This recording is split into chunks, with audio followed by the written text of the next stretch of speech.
자, 1장을 들어가겠습니다. 1장을 뭘로 시작해요? 1장 1절에. 1절을 읽어보겠습니다. 시작. 아브라함과 다윗의 자손 예수 그리스도의 계보라. 됐습니다. 뭘로 시작해요? 계보. 아니, 처음 단어가 아브라함. 한국 성경은 아브라함으로 시작해요. 영어 성경은 뭘로 시작할까요? 그렇죠. The Book of Genealogy 이렇게 되어 있어요. 예수 그리스도의 계보라. 그러니까 계보라. 제일 처음에 나오는 단어는 book이에요. book. 비블리온. 그렇죠? 이거는 어떤 책이냐? 자, 마태복음을 쓴 이 마태 저자가 이 성경을 시작할 때 이 마태복음은 어떤 성경인가를 시작하는 그 첫 단어에 이 책은 뭐라고 되어 있다고요? 예수 그리스도의 계보라. 이게 시작이에요. 물론 다 예수 그리스도의 계보라 이런 의미보다도 물론 이 앞에 나와 있는 족보에 대한 소 제목이고 설명이기도 하겠지만 책에 대한 예수 그리스도의 계보라는 것에 대한 시작을 하게 되고 있어요. 그래서 족보가 등장하고 있어요. 그래서 아브라함. 근데 그 족보의 특징이 뭐냐면 예수 그리스도의 계보는 설명하는데 누구와 누구가 등장하고 있어요? 아브라함과 다윗이에요. 근데 원어를 보면 영어 성경 중에서 이게 특히 직역한 성경이 있는데 NASB 버전이 좀 더 직역적인 거, 그죠? 킹 제임스 버전도 그렇고 그러면서 직역적이면서도 약간 역동적인 부분을 더한 것은 ESV라고 요즘 나오는 성경들은 아니지만 ESV 버전의 성경도 있어요. 그러니까 그 성경을 참조하면 그 원래 그 헬러에서 원래 의도했던 그 순서나 거기서 이렇게 좀 더 직역적으로 번역하려고 하는 그런 특징이 있는데 그걸 보면 순서가 여기 나와 있는 순서가 좀 달라요. 그리스도의 계보라 그리스도 그죠? 이렇게 된 소유격이 뒤에 있으니까 그리스도의 계보 그리스도 그건 예수의 계보라 그리고 그리스도 그리고 다윗의 자손 그리고 아브라함 거꾸로 돼 있죠? 거꾸로 돼 있어요. 순서가 어떻게 돼 있다고요? 계보라 그죠? 계보. 근데 그건 누구의 계보라고요? 예수의 계보라. 예수의 계보래요. 근데 이 예수는 그리스도래요. 우리가 이거 항상 얘기해 예수 그리스도라고 그러니까 예수는 first name이고 이건 last name이라고 생각하면 안 돼요. 그런 예수님의 이름이 예수 그리스도가 아니고 이게 무슨 뜻이에요? 예수님은 그리스도다 이런 뜻이에요. 그리스도는 헬라어로 그리스도이고 히브리어로는 메시아예요. 메시아. 그러니까 예수는 메시아다. 그리스도가 뭐냐면 크리스토스 기름 부음을 받았다라는 거잖아요. 그러니까 메시아가 기름 부음을 받은 자라는 뜻이잖아요. 그래서 예수는 그리스도다. 그 예수 그리스도의 계보다. 근데 그다음에 뭐가 나온다고요? 아브라함과 다윗인데 다윗이 먼저 나오고 그다음에 아브라함이 등장. 이게 무슨 설명이냐면 예수 그리스도의 계보다. 그러니까 예수는 예수의 계보인데 그 예수는 그리스도시다. 그리고 그 예수는 다윗의 자손이시다. 그리고 그 예수는 아브라함의 자손이시다. 그러니까 아브라함의 후손이다. 이런 의미입니다. 이게 재밌는 게 이 족보를 쭉 설명해서 마지막에 정리하는 게 17절에 나와 있어요. 17절 보세요. 읽어보겠습니다. 시작. 그런즉 모든 대수가 아브라함부터 다윗까지 14대요. 다윗부터 바벨론으로 사로잡혀 갈 때까지 14대요. 바벨론으로 사로잡혀 간 후부터 그리스도까지 14대더라. 자, 여기서 한번 그 순서대로 보세요. 여기는 이 순서는 같은 순서예요. 뭐가 나오죠? 14대. 이 인물이 처음에 아브라함, 그 다음에 다윗, 그 다음에 그리스도, 그죠? 예수 그리스도 이렇게 나오죠? 예수가 아니라 그리스도, 그렇죠? 자, 이게 1절이고 이게 17절이에요. 이걸 이제 여러분이 혹시 구조를 보면 알겠지만 이걸 이제 인클루지브라는 구조라고 봉투 구조로 하는데 이게 마치 데칼코마니처럼 대칭이 되는 거죠, 그죠? 아브라함, 다윗, 그리스도, 그렇죠? 이걸 이야기하기 족보의 핵심이 이거였구나. 예수 그리스도의 계보인데 예수는 그리스도고 다윗의 후손이고 아브라함의 후손이구나. 이것을 강조하고 있다는 것을 여러분이 기억해요. 그러면 지금 이 예수님의 탄생을 누구와 누구를 연결시키고 있다고요? 다윗과 아브라함과 연결시키고 있다는 여러분 잘 기억하시죠? 왜 그랬을까? 그리고 이 계보라는 것을 먼저 생각해 볼 수 있는데, 생각해 볼 필요가 있는데, 이 계보가 있잖아요. 계보라는 것의 의미가 뭔가를 한번 생각해 봐. 이 계보라는 헬라어 단어가 이 구약 성경은 무슨 언어로 되어 있죠? 원래 히브리어로 되어 있잖아요. 근데 히브리어를 이 헬라어로 번역한 성경을 70인역이라고 해요. 70인역 성경에 이 계보라는 똑같은 단어, 마태복음 1장에 등장하는 그 계보라는 단어가 등장하고 있는 그 표현이 똑같이 등장하는 것이 어디 있냐면 창세기 2장 4절과 5장 2절에 동일한 표현이 있어요. 한번 볼까요? 창세기 2장 4절. 누구의 계보라. 이게 이제 그 히브리어로 엘레톨도트라는 것을 번역한 건데, 창세기 2장 4절 한번 읽어보세요. 찾으세요?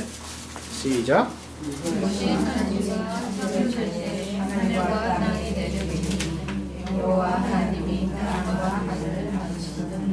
자, 여기서 계보라고 했던 단어가 여기 뭐라고 되어 있어요? 내력이니 영어로 하면 account라고 되어 있는데, 이게 꼭 족보에 대해서만 설명하는 단어는 아니구나. 내력이 이렇구나라는 것도 여기 설명하고 있구나. 그런데 지금 천지가 창조될 때의 하늘과 땅의 내력이니 라는 것을 여러분 염두에 두시고 기억해 보세요. 그 다음 또 하나 5장 2절 보세요. 5장 1절 5장 1절 한번 읽어보세요. 시작. 이것은 하나님이 사람을 창조하실 때 하나님의 모양대로 지으시되. 자, 여기서는 뭐 똑같죠? 뭐로 되어 있죠? 계보라 됐습니다. 그러니까 성경에는 이 계보라는 단어, 이 단어가 계보라고 되어 있고, 우리가 그 개역 한글 성경에는 그 뭐라고 되어 있죠? 예수 그리스도의 세계라고도 되어 있고, 또 사적이 이렇다, 또 대략이 이러하다, 뭐 이런 식으로 번역이 되고 있어요. 그러니까 이것은 어떤 꼭 마치 그 어떤 족보나 혈통에 대한 설명도 있지만, 사실 이거는 거의 그 역사에 대한 의미의 뜻에 더 가까운 단어입니다. 자, 우리가 창세기 2장에서 우리가 살폈던 것처럼 천지의 창조될 때의 하늘과 땅의 내력이 이러하다라는 것을 설명하고 있는, 그 역사적인 설명을 하고 있는데, 특별히 그 2장과 5장에서는 창조에 대한 설명을 할 때 이 설명을 하고 있는 걸 봤을 때, 어떤 이 역사에 중대한 변화가 일어날 때마다, 그리고 그 역사의 어떤 그 내용과 의미를 바꾸어 놓을 수 있는 만한 그런 중대하고 획기적인 사건이 일어날 때마다 이런 표현을 계속 창세기에서는 사용했던 걸 볼 수가 있어요. 우리가 2장 4절에서도 그랬고, 우리가 봤던 5장 1절의 내용에서도 그랬습니다. 왜냐면 5장 1절에는 아담의 계보를 적었는데, 아담의 아들은 원래 아담 아들 둘이 뭐였죠? 가인과 아벨이었는데, 여기 보시면 가인과 아벨, 가인은 멀리 떠났고 아벨은 가인의 손에 의해서 죽임을 당했습니다. 그래서 하나님께서 그에게 누구를 주셨다고 했죠? 세 번째 아들 셋. 그래서 셋이죠. 이러면 안 돼요. 굉장히 강의 질이 굉장히 떨어지는데 셋. 그죠? 셋. 그 셋의, 그러니까 아담 이후의 셋의 그 후손들에 대해서 설명하고 있는 그 내용이 등장합니다. 그러니까 가인의 그 사건 이후에, 그렇죠? 그러니까 어떤 역사의 어떤 중대한 전환, 이런 그 시기에 그 엘레톨레토트라는 이거, 그 무엇의 계보라, 무엇의 세계라, 무엇의 족보라, 이런 그 설명을 통해서 뭔가를 정리하고 또 다시 시작하는 어떤 그런 개념에서 이 창세기에서는 등장해요. 그래서 여기만이 아니라 6장 9절이나 10장 1절이나 11장 10절이나 11장 27절 이런 데도 이 단어들이 계속 등장하고 있어요. 자, 이것을 그러면 이 창세기 1장에 한번 적용을 해보세요. 이것은 무슨 말이에요? 예수님의 탄생이 뭔가 역사적으로 중대한 사건의 시작이라는 것을 보여주고 있는 것이죠. 그냥 단순히 예수 그리스도의 족보라, 족보에 대한 설명만이 아니라 이런 지금 굉장히 역사적으로 큰 사건이 지금 전환점이 일어나고 있다는 것을 이 딱 단어를 봤을 때 이해할 수 있어야 된다는 것입니다. 특별히 아까 말씀드린 것처럼 이 단어가 70년에는 두 군데 나온다고 그랬잖아요. 창조에 대한 거, 그 다음에 아담의 계보, 인간의 그런 어떤 그런 그 시작, 하나는 우주의 시작, 창조의 시작, 그 다음에 또 하나는 인간의 시작. 그렇죠? 그러면 여기랑 적용해보자면 뭔가요? 세 번째 나타나는 것은 예수 그리스도가 뭔가 새로운 시대의 시작을 알리는 그런 의미겠다라는 것을 우리가 생각해 볼 수가 있어요. 왜냐하면 그 헬라어로 이 계보라고 하는 단어가 게네시오스거든요. 게네시오스. 영어 이걸 하자면 게네시오스라면 우리가 뭘 떠올렸어요? 제네시스. 그렇죠. 제네시스는 자동차라는 뜻이죠. 그런 것은 아니고 그런 거 시작. 그래서 뭔가 지금 중대한 역사적인 전환, 뭔가 중대한 역사의 어떤 시작이 있구나라는 것을 여기서 강력하게 얘기해주고 있다라는 것입니다. 그 책을 이야기합니다. 그러니까 단순히 족보만이 아니라 이것이 뭐라는 거예요? 결국 역사고 그것이 곧 결국 나가서는 복음이라는 것입니다. 그 내용을 지금 설명하고 있는데 아니 그럼 이게 족보지 무슨 복음이에요? 족보인데 마태복음에 있으니까 복음이죠. 그런 의미가 아니라 여기 족보에 나와 있는 내용들을 여러분이 살펴보면 이게 왜 복음인지에 대한 설명을 우리가 또 알 수가 있습니다. 자 여기서 우리가 또 이 족보에서 우리가 주목해야 될 부분을 우리가 한번 또 보자면 강조되고 있는 그 내용이 하나 있어요. 우리가 5번 문제를 보시면 숫자를 강조하는데 무엇을 강조하고 있어요 지금? 14, 14대더라, 14대라 라고 얘기하는 것을 강조하고 있습니다. 지금 아까 방금까지 말씀드린 것을 염두에 두고 이 14라는 것을 생각해 보세요. 그런데 이 역사를 어떻게 구분하고 있냐면 어디 붙죠? 아브라함부터 다윗까지 14대요. 그죠? 다윗부터 그리스도까지가 아니라 그 사이에 바벨론 이거 한 것을 합치면 14대, 14대였죠? 그쵸? 그래서 14이 이렇게 3번 등장하죠.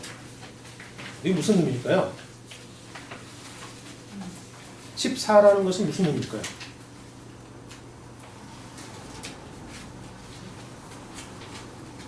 성경에 14. 14는 뭐의 두 배죠? 7세. 14니까 이해가 잘 안 되죠. 그죠? 7이라고 하면 이해가 되겠죠? 그럼 7이 몇 개인지 봐요. 7, 7, 7, 7, 7, 7. 그죠? 7이 몇 개예요? 6개. 7은 성경에서 무엇을 뜻하죠? 완전을 뜻합니다. 그래서 하나님이 천지를 창조하시고 마지막 날에 안식하시고, 그죠? 그 7이라는 그 숫자죠. 그죠? 완전하다. 그러니까 7, 7, 7, 7, 7, 7 하는 게 뭐예요? 이 14라는 것은 완전하다라죠. 완전한 때가 되었다라는 것을 이야기하고 있죠. 완전수 곱하기 2번을 했으니까 무슨 의미예요? 더 완전하다. 그리고 이 창세기에서는 이 3중 구조가 많이 나오는데 나중에 우리 창세기 마태복음에서는요. 그래서 그 부분 살펴보겠지만 이걸 지금 3번을 강조하고 있잖아요. 그죠? 완전하다. 3번이라는 것은 완전이라는 의미보다도 셋이라는 것은 또 좀 다른 건데 확실하다는 뜻이거든요. 3번. 우리도 보통 3번은 해야 된다고 얘기하잖아요. 확실해야 되는 것처럼 마찬가지로 유대인들도 이 셋이라는 것은 어떤 확실한 의미가 있었어요. 그러니까 완전하면서도 확실한 의미를 우리가 보여주고 있는 것이죠. 그래서 그 완전하고 최종적인 목표에 도달했다. 이 역사가 지금 전환점에 이르는데 그 최종적인 목표가 누구다? 예수 그리스도다. 그래서 사실은 천상의 세계에서는 되게 숨죽이면서 이 예수님의 이 성육신, 이 땅에 오신 사건에 대해서 여러분 알죠? 누가복음에 보면 어떻게 됐죠? 천사들의 노래가 하늘에서 들리니, 그죠? 땅과 하늘 기뻐서 메아리쳐 울린다. 이렇게 울리잖아요, 그죠? 천사들이 깜짝 놀라는 거죠. 놀라지 않는 그 피조는 누구밖에 없어요. 인간들밖에 없어요. 근데 천상의 세계는 이게 너무 획기적이고 중대하고 놀라운 사건이니까 깜짝 놀라는 거예요. 이해가 되시죠? 근데 우리는 그 감동이 별로 없어요. 사실 모르니까. 그죠? 목자들이 양을 지키고 뭐 하고 있었어요? 자고 있었고, 그죠? 그리고 오늘 우리 마태복음에 보면 알겠지만 이 서기관들과 이 제사장들은 딴 거 하고 있을 거, 그죠? 관심이 없었고, 전혀 인간은 예수님의 이 오심에 대해서 별로 준비가 되지 않은, 그리고 놀라지 않는 그런 모습을 우리가 또 극단적으로 또 볼 수가 있어요. 이 14라는 숫자에 또한 이런 강조는 이런 이 다윗이라는 이름에서도 또 나타난다고 해요. 이거는 뭐 마태가 의도했는지 안 했는지는 모르겠지만 또 그 당시에는 또 이런 방식이 많이 쓰였는데 이 게마트리아라는 방식이 있었어요. 그 뭐냐면 그 알파벳으로 숫자를 하는 것이 있어요. 그렇죠? 그러니까 예를 들어서 김씨, 그죠? 김씨는 숫자가 1이에요. 그죠? 나씨는요 2죠. 예를 들면 다씨는요 다씨가 없죠. 도씨는 3. 기역, 니은, 띠가 이렇게 1, 2, 3이니까. 그럼 히브리어 알파벳으로 이 다윗은 이 다비드라는 이 숫자예요. 다비. 그러면 이 다는 뭐냐면 알렙, 베트, 김멜, 달렛 4예요. 그 다음에 헤바 이게 6이에요. 이거는 다시 이건 뭐예요? 4. 합치면 14. 14네요. 우와. 오 그러네. 그러니까 이 특별히 예수님의 족보에서 특별히 여기서 보시면 또 강조하고 있는 인물이 있는데 그 인물이 누굴까요? 아브라함도 물론 강조되지만 아브라함보다도 더 강조되는 인물이 있어요. 다윗입니다. 보세요. 그 강조는 그 다윗이란 이름이 아브라함이란 이름보다 더 많이 등장하기도 하지만은 여기서 특별히 더 보는 것은 여기 왕들이 등장하죠. 다윗 이후부터 보세요. 어디 있죠?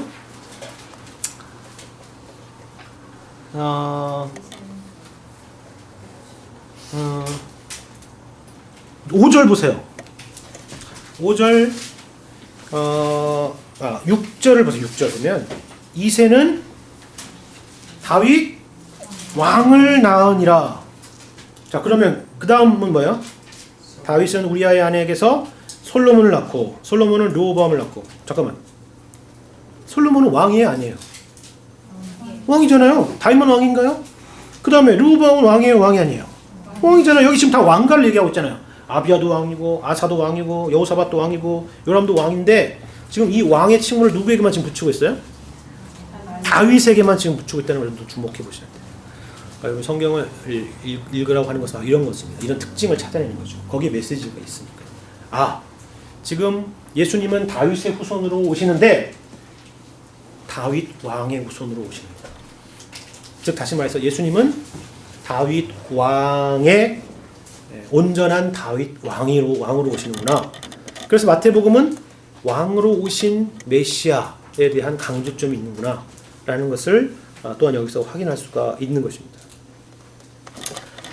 그리고 족보가 쭉 등장하고 있는데 여러분 이 족보를 읽어보시면서 여기 족보에 이제 여러분은 구약 성경을 많이 읽어보신 분이 여기 대다수이기 때문에 이 족보에 대한 설명을 여러분 보시면 족보에 대한 내용이 긍정적이에요 아니면 부정적일까요? 이 족보에 나와 있는 역사는 긍정적이에요 부정적이에요? 긍정이에요? 어떤 부분에서 긍정이에요? 예수님이 네. 탄생 다시 오신다는 게 재림을 계시해 주니까 긍정적이라고 생각해요. 네. 그 여기 나와 있는 이스라엘의 역사는 보시면 다시 제가 질문을 던자면 자랑스러운 역사예요, 아니면 그렇지 않은 역사일까요? 자랑스러워. 어디서 자랑스러워요? 왕이 쭉쭉 나왔으니까 예수님이 나오셨으니까 결국 그 전까지요. 제가 말한 것은 예수님 오기 전까지 이스라엘 역사는 그 자랑스러워요, 아니면 부끄러운 역사예요? 기사나 네. 그런 부끄러운 가문일 수도 있죠. 부끄러운 가문이 종종 있어요, 그죠? 그럼 다윗은 안 부끄러웠나요? 부끄러웠어요. 솔로몬은요? 맞아. 그렇죠. 그럼 뭐 그렇다고 예를 들면 다 부정적이야 이렇게 얘기하기도 그렇지만 제가 말씀드리려고 하는 것은 뭐냐면 이스라엘의 역사를 계략을 우리가 봤을 때 그들은 성공한 역사였어요, 실패한 역사였어요. 결론적으로 여러분이 역사를 쭉 살펴보면 이스라엘 역사 선민 이스라엘로서 그들은 성공했습니까? 실패했습니까? 실패했습니다. 여기 바벨론에 이거 할 때에 라고 하는 걸 여러분 가벼이 여기시면 안 됩니다. 그건 뭐예요? 실패했다는 거예요. 그리고 바벨론에서 포로로에서 다시 돌아왔을 때 온전한 회복이 되었어요? 안 됐어요? 왕이 있었습니까? 없었습니다. 성전은요? 지었죠. 스룹바벨 성전이라고 다시 지었죠. 솔로몬 성전 그 자리에. 그런데 그 성전을 보면서 옛날 솔로몬의 성전을 보았던 사람들이 펑펑 울었죠. 솔로몬의 영화가 다 없어졌구나 하면서 저건 저게 아닌데 이렇게 생각하면서 울고 있어요. 그죠? 그때 학계 선지자가 그들을 권면하고 위로하면서 얘기했던 것이 나중 영광이 이전 영광보다 크리라 했던 그런 얘기였습니다. 그러니까 결국은 다시 그들이 회복되지 못하는 거죠. 이스라엘 역사는 사실은 하나님이 의도했던 그 역사보다도 실패한 역사임을 우리에게 보여주는 것입니다. 그러나 아까 말씀드린 것과 같이 이 역사, 이런 역사 가운데서 전환점이 생기게 되는 것이죠. 실패 가운데 이스라엘 백성들은 뭘 보게 돼요? 실패 그 역사를 통해서 오히려 하나님께서 다윗에게 하신 그 약속에 대한 그 깊은 뜻이 드러나게 되었다라는 것입니다. 하나님께서 하나님 나라와 그 백성을 견고히 세우리라는 그 약속이 다윗 이후에 이루어지지 않았죠. 그러나 그것은 하나님의 약속이기 때문에 그들 마음 가운데서는 그 약속에 대한 믿음과 그 소망이 있었죠. 그렇죠? 그를 기대하고 지금까지 왔던 거예요. 신실한 자들은 바로 그 메시아가 왔느니라. 그 메시아가 왔느니라. 그가 누구라? 예수라. 라는 것을 지금 강조하기 위해서 우리에게 보여주는 것입니다. 이거는 저기 그 이스라엘의 그 8번 문제 보시면 이스라엘의 열왕의 역사와 함께했던 선지자들의 메시지를 생각해 봅시다. 그들의 메시지 핵심은 무엇입니까? 라는 것입니다. 지난번에 구약개혁을 여러분 잘 들으셨다면 이해가실 부분인데, 여러분 선지서는 구약에서도 굉장히 내용이 많죠. 이사야부터 말라기까지 권수도 많고 내용도 많아요. 근데 그 선지서에서 계속 반복되는 주제들이 뭐예요? 여러분 생각해 보세요. 선지자들이 뭘 외쳤어요? 이스라엘이나 유다에게 회개하라. 그렇지 않으면 멸망하리라. 심판이 있으리라. 자, 그 심판에 대한 메시지만 그러면 선지서에 있었나요? 회복에 대한 메시지가 있었어요. 여러분 선지서를 읽어보면 막 심판의 메시지가 나왔을 때 막 좋다가 갑자기 막 아니 죄송해요. 심판의 메시지가 나올 때 막 긴장하고 있다가 갑자기 뭐 근거 없이 갑자기 회복하겠다 그러니까 아주 막 좋았다가 다시 또 막 심판에 대한 이야기가 나오고 막 그런 거 느끼지 않았어요? 그래서 도대체 이 선지서는 어떻게 읽어야 되는지 모르겠다고 답답했던 때가 있을 것 같은데요. 그 내용들이 등장하고 있습니다. 거기에 사실 중요한 메시지가 있어요. 실패했습니다. 이스라엘은. 그들은 결국 하나님의 언약 백성으로서 신의 산에서 하나님께서 당신의 백성 삼으셨던 그 언약에 대해서 신실하지 못해서 결국은 그들은 그 나라가 망하고 이 선지자들의 예언대로 바벨론의 포로로 끌려가게 되었습니다. 끝난 거예요. 제가 말씀드렸지만 그때도 말씀드렸지만 그 대표적인 사건이 그 호세아 선지자가 이야기했던 그 자녀의 이름이기도 한데 로암미. 생각해 보세요. 출애굽 당시에 시내산에서 언약을 체결했을 때 너는 나의 백성이라 그랬는데 결국 하나님의 선언이 뭐예요? 로암미. 너는 내 백성이 아니다. 이걸로 끝났어요. 실패했어요. 그렇죠? 그런데 그 선지서에 또 동일하게 등장하는 게 뭐라고요? 회복에 대한 메시지. 근데 회복에 대한 메시지가 너희가 회개하면 이렇게 되리라는 내용도 있지만 갑자기 회복의 메시지가 등장하게 돼요. 이유와 근거 없이. 그게 뭘 얘기하려는 걸까요?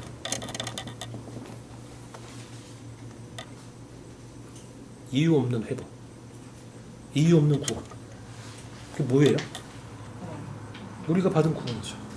하나님의 긍휼이 어떠하심을 보여주는 것이죠. 우리에게 근거가 없다라는 것을 가르쳐 주는 것입니다. 이 내용이 오늘 읽은 내용에도 마태복음의 내용에도 등장하고 있습니다. 여러분이 특별히 선지서에서 뭘 이야기하려는가를 그 핵심적인 메시지를 알고 싶다 그러면 참조할 만한 책이 있습니다. 그게 뭔지 아세요? 로마서 9장부터 11장을 읽어보시면 구약의 선지서에서 또 구약의 이스라엘의 역사에서 하나님께서 결국 궁극적으로 말씀하시고 했던 게 무엇인지를 여러분 읽을 수가 있어요.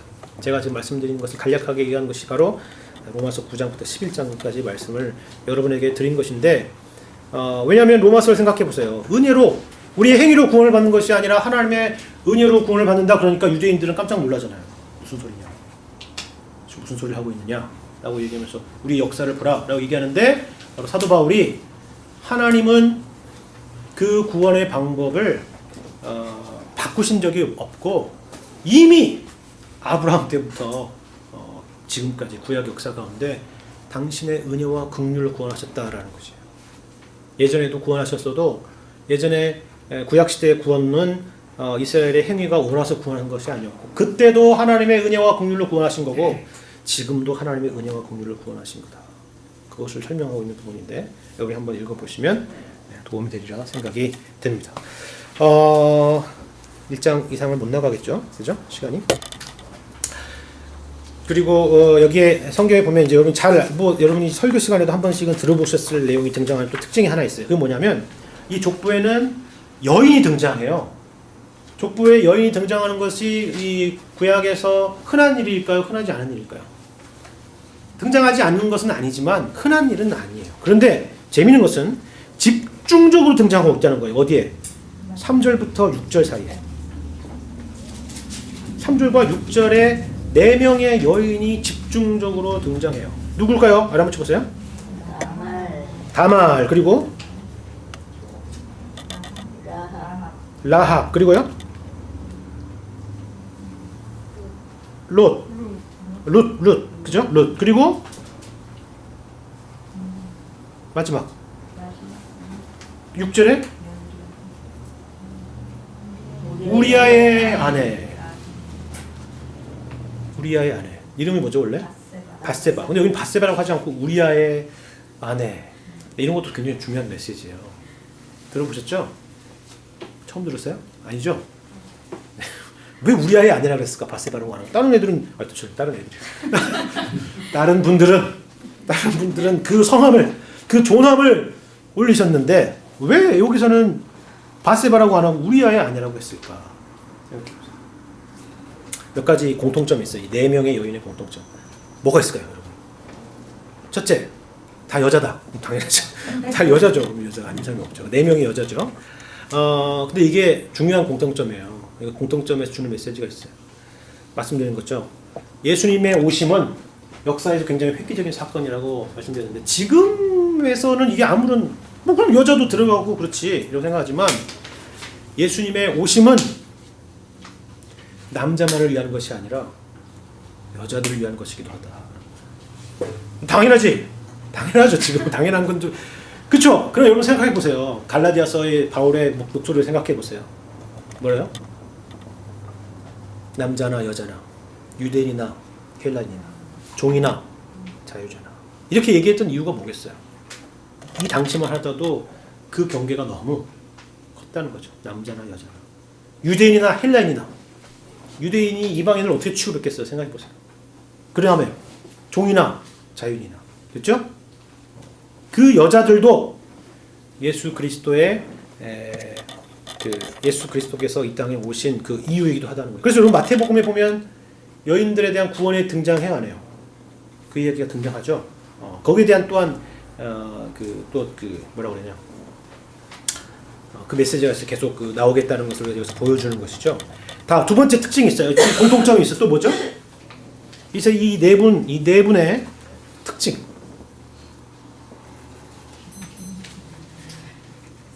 알아맞혀 보세요. 특징. 여자라는 공통점 말고요. 이거 너무 쉬웠잖아요, 그렇죠? 또 이방 여인이었다는 거예요. 이방 여인. 보세요. 다말도 그렇고요. 그 다음에 또 라합도 당연히 그렇죠. 가나안 여인이었죠. 그 다음에 룻은요, 모압 여인이었고 이방 여인이었죠. 그 다음에 우리아의 아내 바세바는 과연 이방인이었을까 유대인이었을까에 대해서는 확신할 수는 없지만, 그래서 바세바라고 이름 안 넣고 우리아라고 얘기했어요. 우리아는 분명히 이방인이에요. 햇사람이었어요. 그러니까 바세바는 햇사람이었을지 유대인이었을지 알지 못하지만 이방인 이 햇사람과 결혼했다는 것은 분명해요. 그죠? 이방적인 요소, 이방인이었거나 이방적인 요소가 있는 사람이었구나라는 것을 알 수가 있어요. 이건 무슨 말이에요? 아까 앞에 여자의 이야기하고 또 연관해서 좀 생각해 보세요. 맞춰보세요. 예수 그리스도의 오심은 유대인만을 위한 것이 아니라 이방인을 위한 것이기도 했다라는 것을 얘기합니다. 그렇죠? 지금 예수 그리스도의 족보라는 것이 단순히 어떤 그 팩트를 설명하기 위해서 하는 것이 아니라 아까 처음에 기억하시죠? 그 족보라는 것은 결국 역사라는 것을 얘기하고 어떤 그 역사의 큰 전환을 할 때 이런 표현을 등장하는 건데, 이 역사 가운데 이런 내용을 설명하는 것은 단순히 그 족보를 쭉 설명하라는 것이 아니라 여기에 중요한 복음을 설명하는 거라고, 메시지를. 이해하시죠? 세 번째 공통점이 있어요. 이것만 하고 오늘 마치죠. 이 여인에 대한 것만. 자, 모두 이 결혼 생활이 정상적이었어요? 아니면 정상적이지 않았어요? 정상적인 사람이 아무도 없습니다. 다말은 유다와 부부 관계예요? 아니죠. 아니에요. 아닙니다. 네. 며느리죠. 유다의 며느리죠. 그 다음에 라합은요? 기생이었어요. 그 다음에 또 룻은요? 남편이 죽고 가고. 그렇죠. 그래서 보아스를 만나서 왔는데, 근데 보아스하고 결혼도 안 했는데 동침을 하려고 했죠. 거기까지만 얘기하죠. 네. 그런 거죠. 또 우리아의 아내 또 아시죠? 밧세바도 마찬가지로 다윗과 정상적인 결혼이 아니라 다윗이 강제적으로 그 아내가 되도록 했죠. 그래서 또 어떤 학자들은 그 밧세바를 꼭 희생자로만 보지는 않는 사람도 있어요. 그렇죠. 왜 그 시간에 그 목욕을 했겠느냐부터, 왜 그 시간에 그 잘 보이는 데서 이렇게 목욕을 했겠느냐라는 것부터 해서, 그리고 실제로 가라고 해서 진짜 가느냐, 뭐 이런 것부터 해가지고 다윗의 성품을 알 텐데 안 가도 되고, 심지어는 한국에 은장도도 차고 다녔는데 그런 일이 있을 때 갈 수 없습니다 이렇게 해가지고 할 수도 있는데 그럴 수 있냐, 이런 얘기도 있지만 어쨌건 모든 게 다 뭐냐면 정상적이지 않은 그런 결혼 관계였다는 것을 우리가 볼 수가 있습니다. 그리고 다 이 유다 지파나 다윗 가문의 부끄러운 수치와 관계있다는 점도 아까 결부되어서 말씀을 드릴 수가 있겠습니다.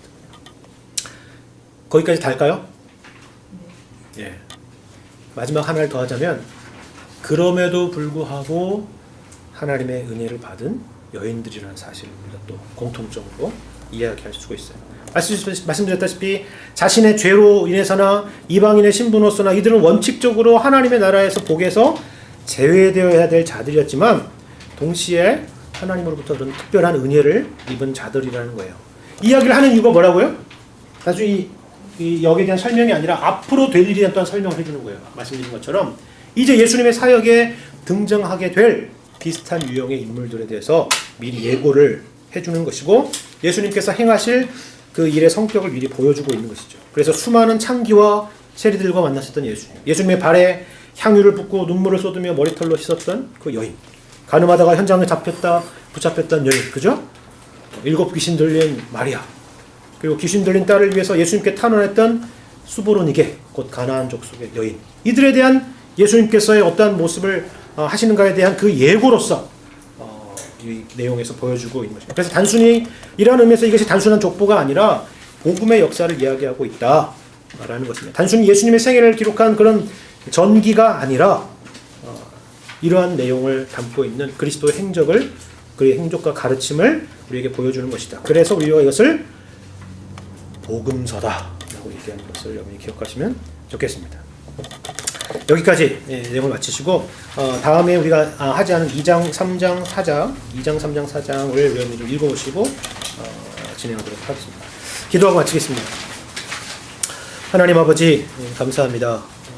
예수님께서 이 땅에 오심이 단순한 의미가 아니라 역사적으로 또 구속사적으로 굉장히 획기적인 사건임을 우리가 말씀을 통해서 확인하였습니다. 주님, 이 사실을 인하여 우리가 하나님의 백성 되고 하나님의 자녀가 된 사실을 기억하고 감사하며, 하나님 주님께서 우리에게 베푸신 그 은혜를 늘 찬양하며 살아갈 수 있는 저희들이 될 수 있도록 함께하여 주옵소서.